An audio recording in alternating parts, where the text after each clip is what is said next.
लोकसभांसाठी प्रचाराची रणधुमाळी सुरू आहे आणि आज पहिल्या टप्प्यातील निवडणुकांच्या प्रचाराचा शेवटचा दिवस आहे। यासाठी मुख्यमंत्री एकनाथ शिंदे हे रामटेकमध्ये गेले। राजू पारवे यांच्या उमरेड येथील रॅलीमध्ये मुख्यमंत्री सहभागी झाले। दुचाकी चालवत मुख्यमंत्र्यांनी कार्यकर्त्यांचा उत्साह वाढवलाय।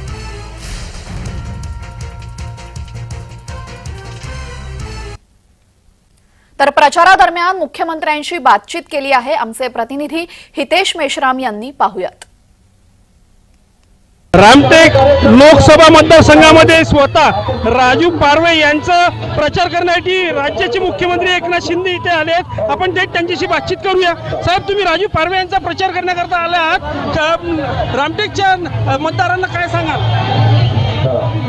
रामटेकच्या मतदारांनी ठरवलेलं आहे यावेळेस राजू पारवे यांना विजयी करून दिल्लीला पाठवायचं आणि नरेंद्र मोदीजींना तिसऱ्यांदा प्रधानमंत्री करण्याचा निश्चय, निर्धार, संकल्प रामटेकच्या मतदारांनी केलेला आहे।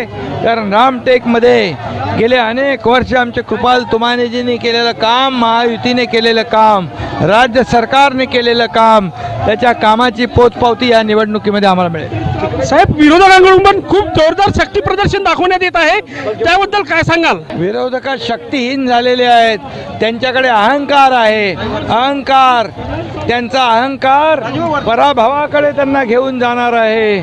त्यांचा अहंकार त्यांना